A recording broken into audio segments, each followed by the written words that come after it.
Music is a big business, billion-dollar tours, record-breaking streams. If a musician gets it right, they're set to not only cement themselves as a music icon, but make a whole lot of money in the process. But it doesn't come without its risks. Sampling has always been in use within the music industry, and it's a rare song that doesn't owe something to the artists who came before. But in recent years, we've seen an influx of headlines centred on plagiarism lawsuits, often involving some of the biggest stars.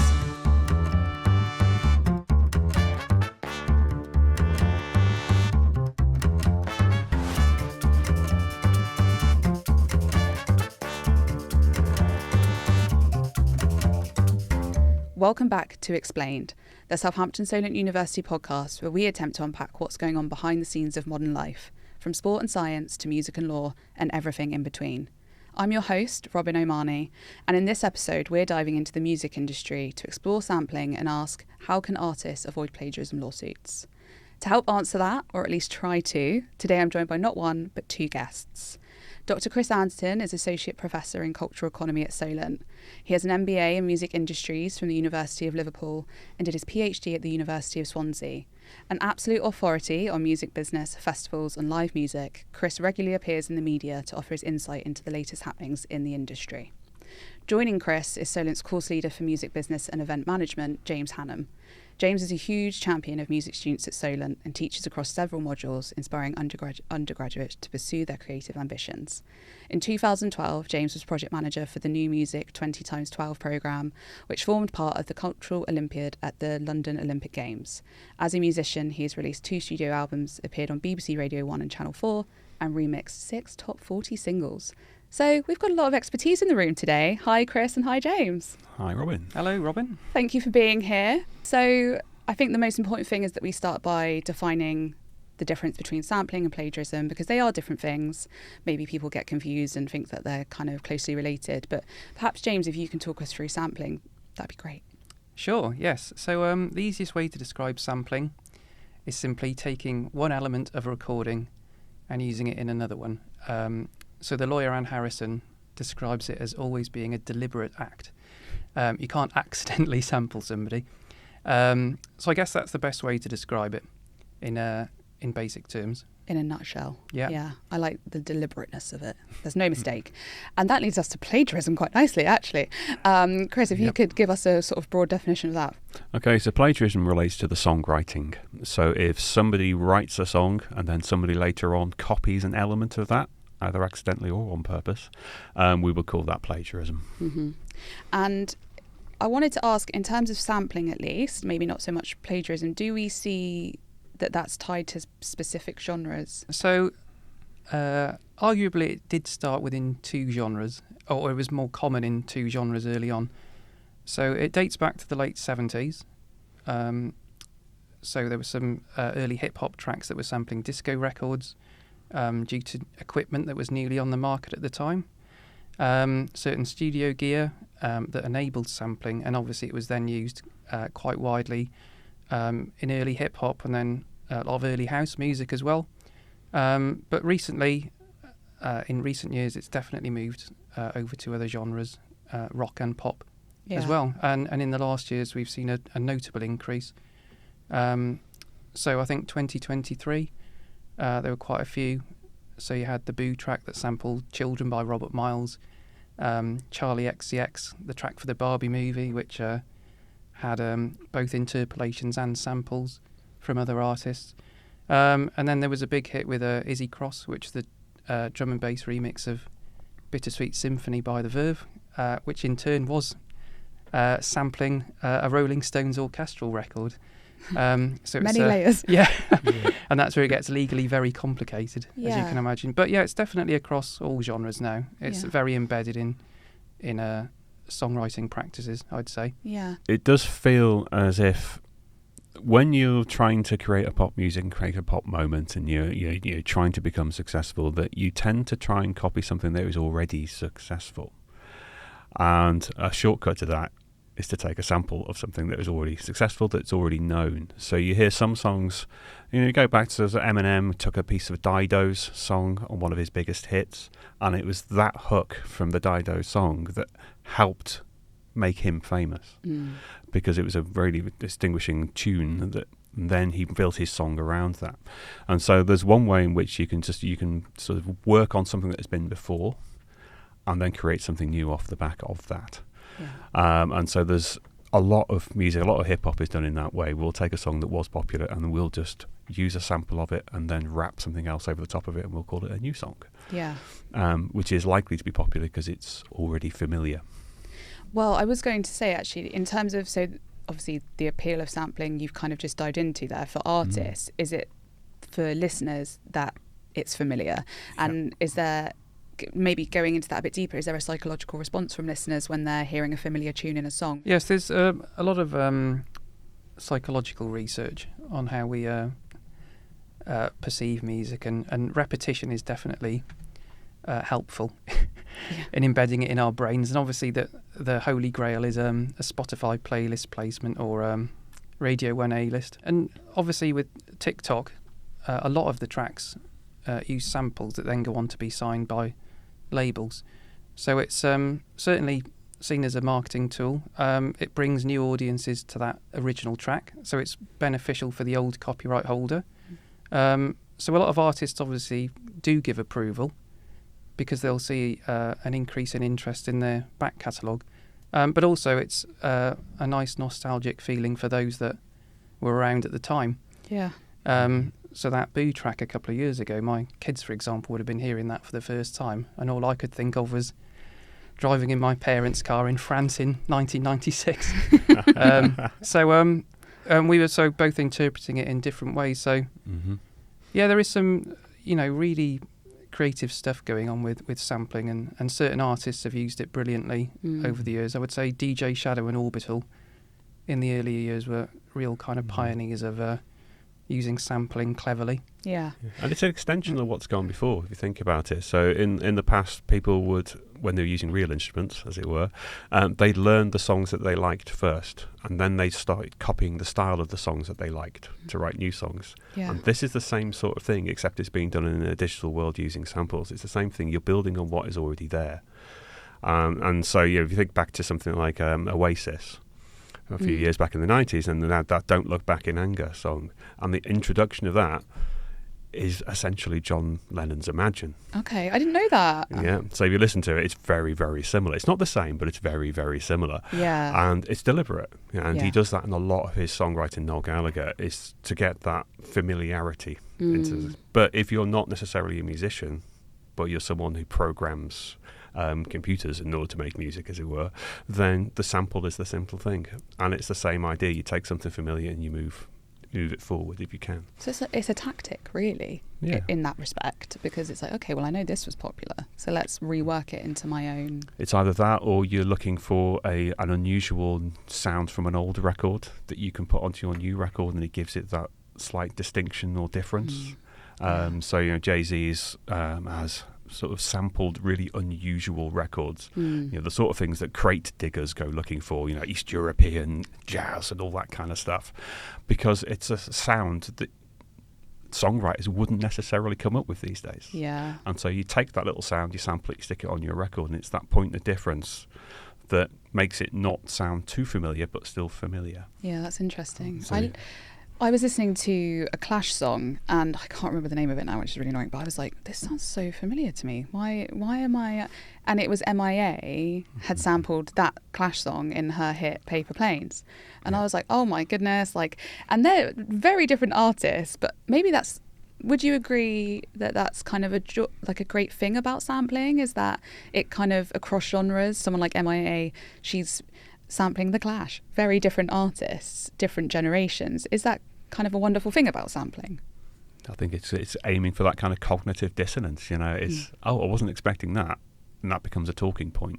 Yeah. And so you can build more PR around it, essentially, and also people who chatter online about songs. I recognise that sample, and then that then builds across a kind of grassroots marketing in that way as well. So in an article when I was doing research for this, someone said, well, they asked, is sampling the death of originality in music? Quite a bold question. Well, I'd argue that you can do something very original with samples. So one of my favourite albums, Introducing by DJ Shadow, is comprised entirely of samples. And and I think it was in the Guinness World Records for being the first entirely sampled record. But he creates this ethereal atmosphere that I think is unique to him through his combination of those elements. And I guess the visual arts have always borrowed from other artworks. So you had montages and Andy Warhol, obviously, with the famous Campbell's can. So there's always been an element of borrowing. And there's that old Oscar Wilde quote, which is a talent borrows, genius steals. So I think artists have been at it for hundreds of years, really. Yeah, and I guess it's difficult when there's a lot in the market. There's a lot of music, there's a lot of films, there's a lot of books. I guess it's that thing of like, are there any truly new ideas when it's so saturated? Well, it's funny, the idea of new ideas, it tends to come up when people don't like whatever they're currently hearing. And it seems to be a reaction to that. But if you think about this, the underlying thing is the copyright of the song, right? So under the copyright law in the UK and elsewhere, there is no test for being original in terms of the music aesthetically. Yes. Right? It just has to be. There's no requirement to be novel or different. That isn't there. Instead, what you see with copyrights and with songwriting is that you build on what was there before. And the whole idea of copyright is to try and foster that. So by giving copyright holders, the songwriters and the performers, a copyright for a limited time, that means they can earn money from what they've done. But then after that time, that becomes part of the stock of musical knowledge that anybody can use. Yeah. And so the whole point of copyright is to be able to keep pushing things forward. Yes. And this idea that there's nothing new isn't true. It's just that if you look at certain strata of the music business, then you might feel that. But 120,000 tracks are being released every day onto the streaming services. Wow. 120,000 a day. That is wild. Right, it's not all the same. There's lots of stuff. Maybe you have to look for the things that you haven't heard before, the things that surprise you or excite you again. But the music is out there. Yeah. You just got to go and look for it.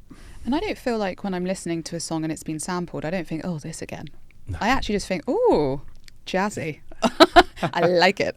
So, yeah, I think maybe people like to be kind of negative, I think, about works that borrow or sample from others. Like, and maybe, is there snobbery in that, James? Possibly. I think that there are certain musical genres that have differing standards. But I think it's so embedded, particularly in some genres now, that it's almost expected that certain new releases would have a sample. So it has become normalised in the industry. And as such, the kind of legal situation around it has matured as well. Yeah. So the clearance process is much more streamlined now than it was, say, 20 years ago. So it was so complicated in the old days, artists wouldn't bother. And it would lead to an unfortunate legal dispute that had to be settled in court or otherwise. But we were just saying before we came in that there are so many routes now to doing it properly and making sure everyone has their fair share. Yeah. So that leads us nicely, actually, to plagiarism. I don't know why I whispered that, sorry. So, lots of sampling, as we know. Artists across all genres, and that's only set to increase. But there have been some very well publicised cases of plagiarism lawsuits. Ed Sheeran springs to mind because he's had a few.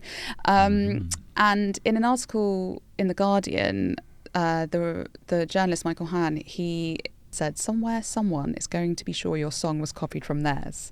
So I guess I want to know, are there any... So I'll come to you first, Chris. Yeah. Are there any lawsuits or accusations of plagiarism that have stood out to you and that have felt juicy? Juicy ones. I mean, Ed Sheeran's interesting. You bring up Ed Sheeran. He's had so many of these cases against him, and some of them have been proved and other ones haven't. So one of the earlier ones, I guess, was the song Photograph, and that was essentially Matt Cardle, X Factor winner or whatever he was. It was his winning song, and Ed Sheeran had accidentally copied it or plagiarised it, or him and his songwriters. So there's a situation there where they paid quite a lot of money back out to the original songwriters on that one, and then made those songwriters of Ed Sheeran's track as well. And so we're seeing a lot more of the latter now. So when we find that someone has plagiarised, sometimes that's not a deliberate act. Sometimes it can be what they call subconscious plagiarism. In other words, you've heard the song some point in the past. It's in your mind. When you go to write a song, it just sort of comes back and you don't realise that it's from memory as opposed to something you've just created. That's interesting. So what we're seeing when that happens is the subconscious plagiarism idea comes in and someone spots it. They get in touch and say, we're going to sue you for that. And they say, okay, well, why don't you take a certain percentage of the songwriting credits for this? And they just quietly add them to the songwriting credits and we just carry on. And that clears that all up. And that clears that issue up. Yeah. Sometimes maybe they're doing it on purpose. But other times you have people who are going, oh, that sounds a little bit like something. Mm-hmm. So there was a Justin Bieber case, for example, and there's an Australian artist called Casey Deanell. And she said, oh, that sounds like my vocal hook from one of my old songs on his song Sorry. Because it was a huge hit. So, as we've said a few times, where there's a hit, there's a writ. Essentially, so every famous song that makes money tends to be a target from somebody, as Michael Hand said as well. And so she said, oh no, it's this, you've definitely sampled me. And so then we have Skrillex going online saying, here is the Pro Tools session where I created that bit of the song, and you can quite clearly see it is not a sample. Okay, so he was like, we're proving it here and now. In public. Yeah. He put it out there. That's one way to shut that down. Yeah, and then her case failed and we haven't really heard from her since. Do you think that people do it in a bid to get some attention? Is it possible that people were just sort of lying because they're like, oh, do you know what, I'm going to be annoying now and I'm going to say that sounds like something I wrote when I was in college? I mean, there's a potential for that. I mean, I think that, everyone likes a bit of fame, get their moment, I guess. Yeah. For some others, though, I think it is about there's a lot of money being made. It does sound similar to something I did. And the thing is, if you can prove that that artist might have heard your song, you do have a case. Okay. Because one of the sort of tests that they do when they take these cases is that can they have heard that song? If they can't prove they could have heard that song, then the case pretty much is going nowhere. Okay. But if they can prove that they must have heard it, then that's where the issue comes in. So a good example of that, I guess, is... a good example of that one, James, I'm trying to think on the top of my head here. Probably Blurred Lines. The Robyn Thicke Pharrell Williams track, where they admitted that they'd been listening to the Marvin Gaye song while they were writing and recording Blurred Lines. Now, Blurred Lines, if you actually look at it musicologically, there isn't really a similarity between that song and the Marvin Gaye track. Yeah. They're in different keys and all the rest of it. The melody lines don't match up. But because they'd said they were listening to it in the studio when they recorded it, the jury said plagiarism. Do you think their PR person was like, oh no? They must have been absolutely horrified. Why did you say that, Robyn? Yeah, absolutely. And that's the issue. So if you admit to it, then that's it. There's not much you can do about it. Even if, in that case, it wasn't really that similar. No. The problem with that is then lots of other people who are just a little bit similar think, oh, maybe we can get something. And so it opened up a whole load more legal cases, which were far more frivolous, shall we say, than maybe some of the other ones. Well, wasn't there a Marvin Gaye situation with Ed Sheeran as well? Yeah, there was another one where he performed a song in kind of live and he interpolated, in this case, the Marvin Gaye song into his live performance, which made it quite difficult for him to say that they weren't similar. So just on interpolation... tell me if this is right or wrong. A songwriting technique that involves re-recording a melody or parts of a melody from a previously recorded song and putting it in a new composition. Yes, that's it. So sometimes it's just called a replay. Okay. If you replay the sample. Sometimes, though, as you said, that there can be slight differences in the lyrics. So 2 recent examples. There was Look What You Made Me Do, Taylor Swift, which interpolated... a Right Said Fred track from the early 90s. Okay. But again, the lyrics were changed slightly. And Charlie XCX interpolated Mickey by Tony Basil. Okay. In her track for the Barbie movie a couple of years ago. Yeah. So it's identifiable, but there's a slight difference. So you still have to gain permission from the original artist, but I do like the interpolations because there's a slightly... higher level of creativity, mainly, you could say. Okay. Slightly different lyrics, possibly a different rhythm, but they've still clearly taken influence from that other track. Yeah. So interesting that you mentioned Taylor Swift, because there was a big hoo-ha where she had to re-record her own music. Do you know much about that? Can you talk us through what that involved? So that's a bit different. It's based on record contracts. So for the first part of her career, Taylor Swift was with an independent label called Big Machine, which then sold its catalogue to another company. So every artist knows that when they sign a deal, the company may sell. That would be baked into the contract. So there's always a risk that would happen. But we don't know the exact contractual disagreements, but one obviously occurred. And Taylor Swift's response was to re-record all of those albums step by step. Some record contracts now would have clauses on this. So there would be a restriction on re-recording, say, within the next decade. So whenever these developments happen in the music industry, there's always some kind of legal response that's kind of just round the corner. So is this... She didn't own her music? She would have owned a portion of it, and then part of it is owned by the label. So the other thing to bear in mind, which applies to both sampling and plagiarism, is there are 2 copyrights in every recorded piece of music. You have the actual recording, which Taylor Swift is now redoing, but there's the underlying music and lyrics. So a Taylor Swift song could be covered by any other artist, but she would still own a part of the copyright. Where it gets complicated is there'd be a label, a publisher. There are loads of other people taking various percentages. So that's where it gets complicated. But it is complicated. And so when she re-recorded the songs, do they have to be different? Or she doesn't have to make them different? So Sorry, you can never fully replicate what was in the studio at the time. Yeah. Because obviously with 1989, I think there was probably an 8-year gap. So her voice has changed most notably. But the session musicians may not be available. It'd be a different studio. You might not be able to conjure the exact ambience. So it's very hard to have an exact replication. But when I've listened to them, they're pretty similar to what came before. Yeah, I think as packages, she's added the extra CDs with all the other tracks to differentiate her versions from those versions.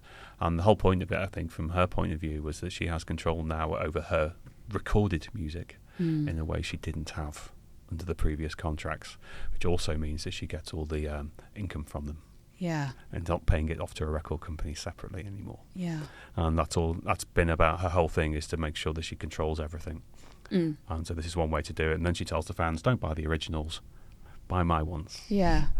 I mean, this seems like an ongoing thing in the music industry, maybe, in terms of control and the autonomy that they really do have as artists. I mean, I don't want to move us off plagiarism, but I do think it's interesting. Like, do you think that's getting better or worse for artists in terms of the control that a label might have over them and their music? Well, I think it's interesting. I mean, we talk about Taylor Swift doing re-records, but Def Leppard had done re-records of their albums as well, on the basis that the original recording contract they signed had such poor terms for them as the artists that they weren't really making the money that they felt they should. Yeah. And they didn't have control over the packaging or anything else at that point, so they decided we'll just do it ourselves then. And you can see that the one shift, I think, in the industry recently over the last few years is people like Sabrina Carpenter and so on are keeping control of their master recording rights and just licensing them to record companies. So record companies don't own them outright in the way they kind of used to. And it's more like a kind of co-venture between the artist and the record company. Yeah. So the record company deals with all the technical aspects of getting the music out there and that sort of thing, but ownership doesn't pass entirely to them. Okay. Whereas previously it did. And so there is a shift to those artists who could afford to make their own records can keep control of their own music.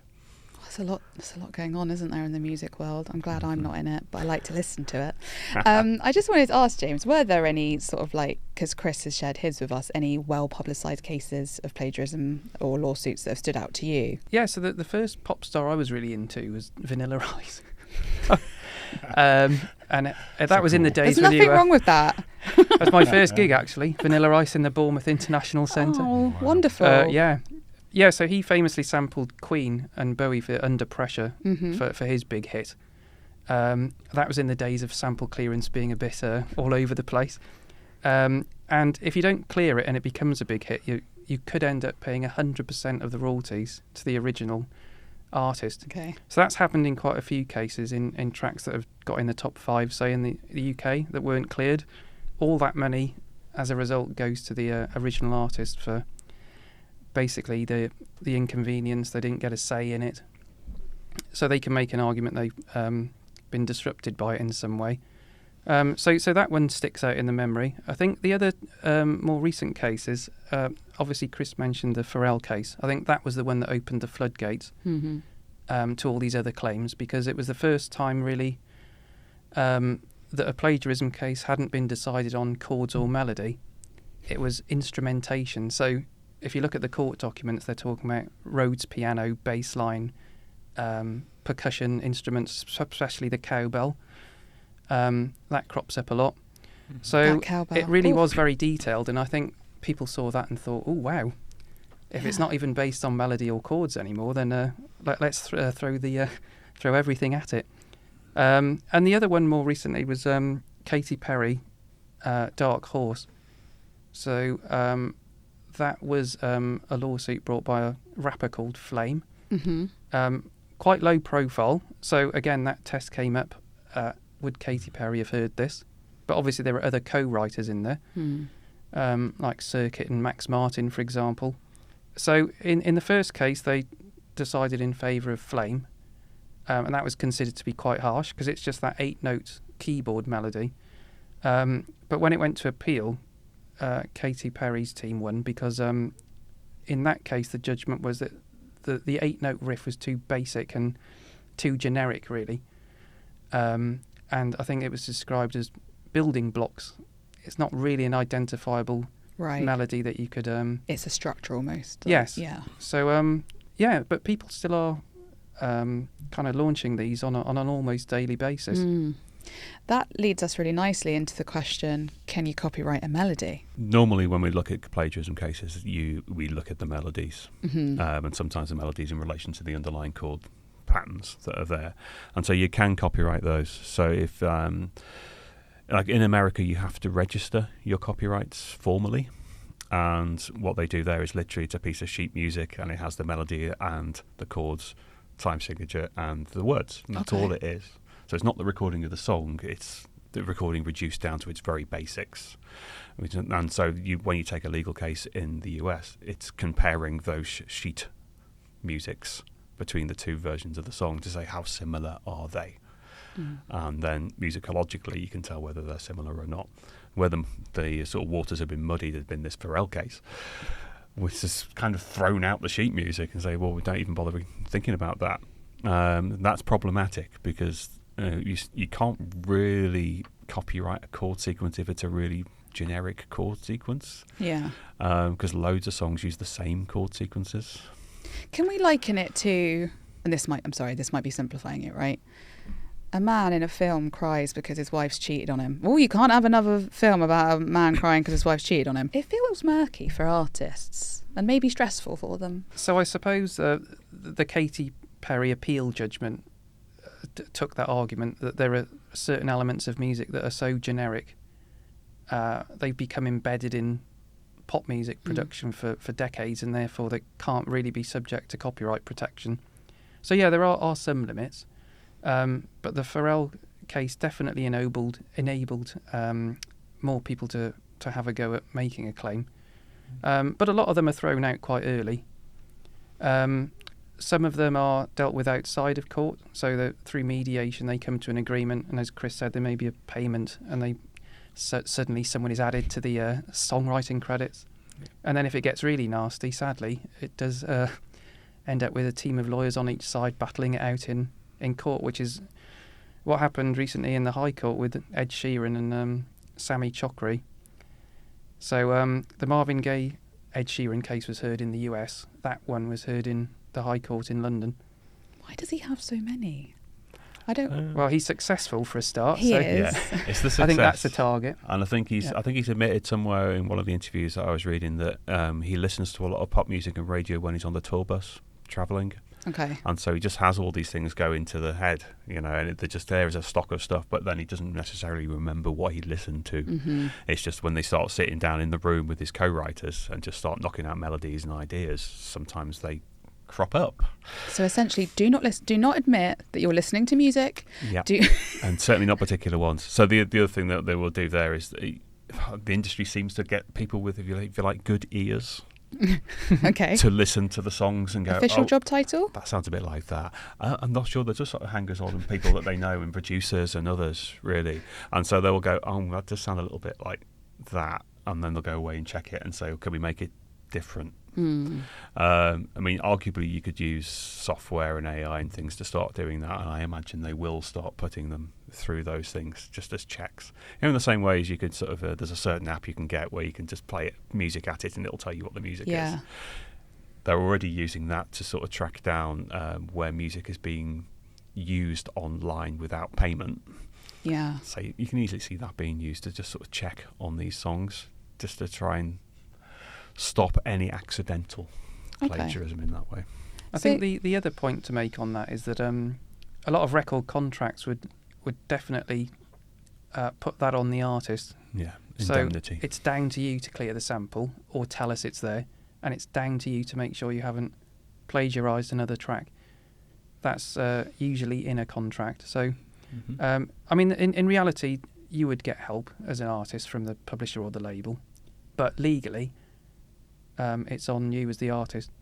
No in pressure. Most cases, yeah. Based on what we just discussed about artists like Ed Sheeran coming under a lot of, heat from other estates or artists about sampling, do you think there's like a chilling effect that these kind of lawsuits or accusations have on an artist and their creativity? Like, do you think it kind of puts a dampener on their creative output because they're a little bit frightened about what might come next for them if, they get another one of these lawsuits? Well, Ed Sheeran's gone on the record. There was a really interesting BBC Newsnight interview with him and his co-writer Johnny McDade just after the Sammy Chokri dispute was settled.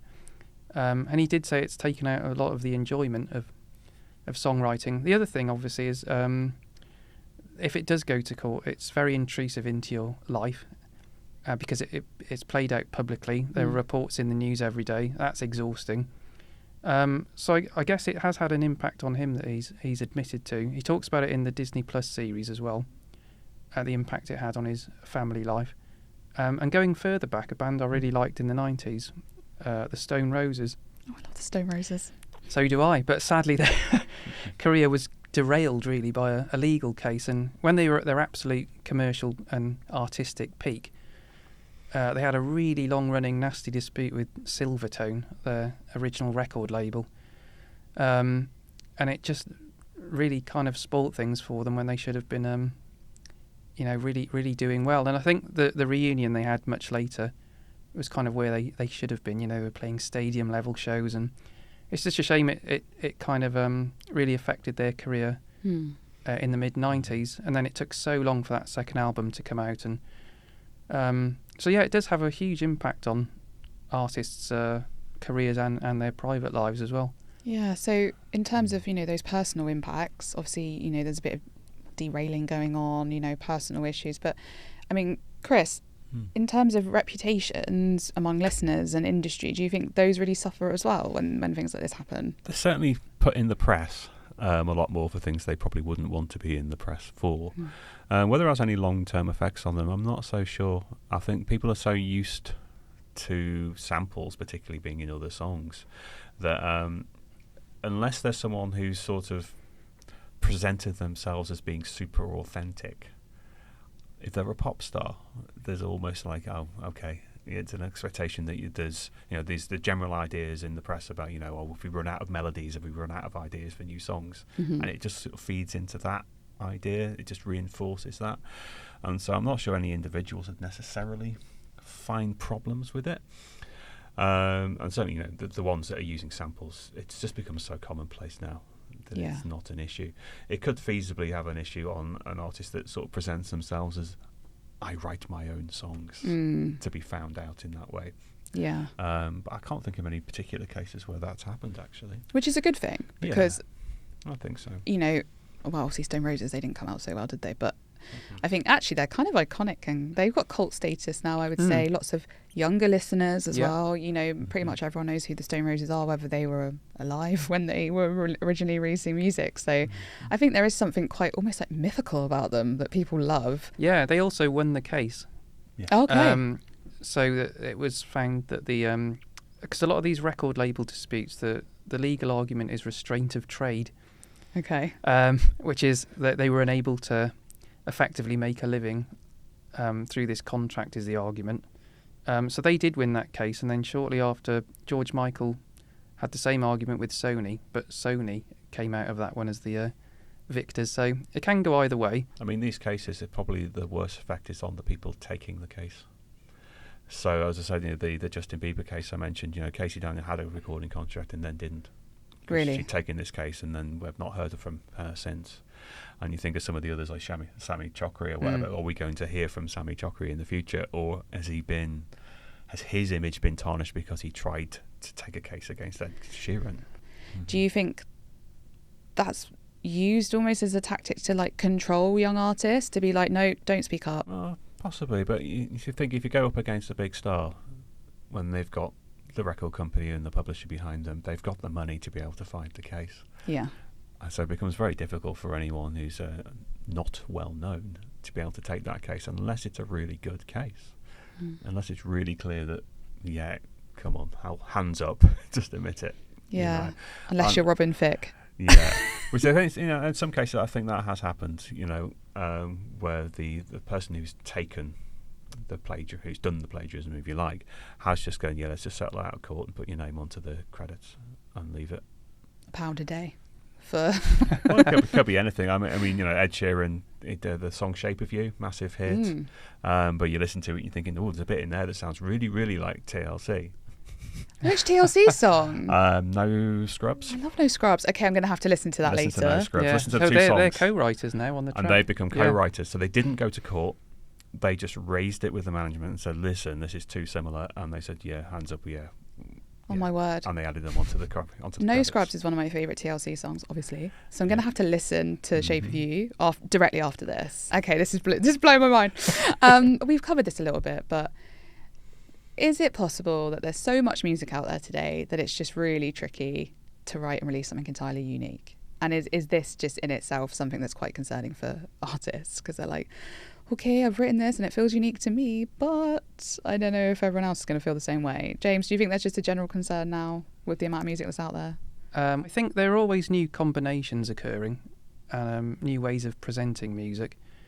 But as Chris said earlier, there are only so many chord sequences in Western music. But I think we're seeing a lot of interesting production techniques at the moment, sort of different sonic palettes being used. It also goes back to what Chris said earlier about the main copyright legislation in the UK, which is set all the way back in 1988. It's the Copyright Designs and Patents Act. But it doesn't have any requirement for things to be novel or inventive. So, even that law doesn't demand originality in that respect. Yeah. But yeah, it's the combinations that are interesting to me. So melding genres, melding sounds. There's usually something interesting coming out every week. Yeah. And through our conversation, just hearing about some of the sampling that there has been across genres, I'm like, okay, I need to get my earphones on and start listening to some more songs. I mean, Shape of You, this has blown my mind, I'm not going to lie. But no, I think that is a great thing, artists taking influence from other artists that are completely different genres. And yeah, I think there are some real positives to sampling. And you speak both very positively about sampling in general. So yeah, I just, when we think about the future of sampling, what do you reckon the future looks like? I think in terms of sampling, it's interesting because I'm hearing a lot of pop songs, even by very, very well-known pop artists, that are using pre-cleared or copyright-free samples, some of which actually come with the recording software that they're using. So that, in Pro Tools you can get these banks of drum beats and so on. So they're actually using those and releasing them with those copyright-free. So I think a fair amount more of that will be going on. Because that means if it's copyright free, you can't get hit with anything, and AIs can produce all of that. More and more musicians are using AI to write. Now that could be problematic because, of course, the AI has to be trained on a catalogue of music. If it's trained on a catalogue of music, there's a potential that some of the music it has ingested will come out in its output. And so there's a possibility that the AI might actually accidentally plagiarise. And then who's responsible for that? And this is a legal grey area that isn't pinned down yet. Okay, this is interesting. At all. And so, basically, if you found that, you'd probably try and sue everybody that was related to it. So the artist that did it, the producer or whoever it was that used the AI to make the backing track, the AI company, just go out and try and find somebody. The AI itself? I don't know. No, yeah, see, they don't have legal rights yet. No. But so, no, you couldn't go for them. But, arguably you could go for the developers of the AI, but it's who actually created the thing in the first place. But it's more likely the AI, it's more likely the artist that programmed it that they'll go after. This is really interesting. And so, yeah, I think in the same way as now, if songs are released and put out on the web without permission, they're using AIs in order to find those. They're using those. They're doing auto sort of knockdowns or takedown orders, they call them. So whenever it appears anywhere, a takedown order goes to get rid of it. And I can see them using that sort of things potentially. Okay. And there's also, on a very sort of basic level, the contracts for clearance of samples. You can use AIs to write the contracts. And that saves you money hiring a lawyer to do it. Oh, it's all concerning to me. James, we'll end on you. What do you feel about the future? I mean, are you concerned about a lack of originality? Are you worried about the role of AI? What's it looking like for you? So I still think sampling can be really creative in terms of making something new, which has benefits for multiple age groups who are listening, as we said earlier. AI, it's very interesting because we're still in such early days, and as Chris said, it's a legal grey area, and there are some big cases that are ongoing, which I think would give us a clearer direction of where this is all going. But it's so new, and a lot of us are playing catch up, I suppose, both in academia and in the industry, because the pace of change is so fast. But I think that does have potential in terms of sample clearance, as Chris said. So there's a fairly new startup called TrackLib, which has lots of commercially released songs that the artists have pre-approved for samples. So it makes that clearance process even easier. And some labels are backing that now and putting catalogues on there. So I think it's only going to become easier to do it properly and legally. And hopefully we'll hear some really interesting stuff over the next years, whether it's AI generated or otherwise. I hope it's the otherwise. Well, Chris, James, thank you so much for joining us to chat about sampling, plagiarism. My mind is blown about Ed Sheeran, Shape of You. I'm going to go listen to it now. Thank you so much. Thank you. Thank you, Robyn. Big thanks to Chris and James for joining us on this week's episode of Explained. And thank you, listener, for tuning in. Like what you heard today? Let us know. You can find us online at solent.ac.uk, as well as on all your favourite podcasts and social media platforms. Leave a review to let us know what you thought of today's episode, and be the first to hear the next episode by hitting that subscribe button. Thank you, and see you soon.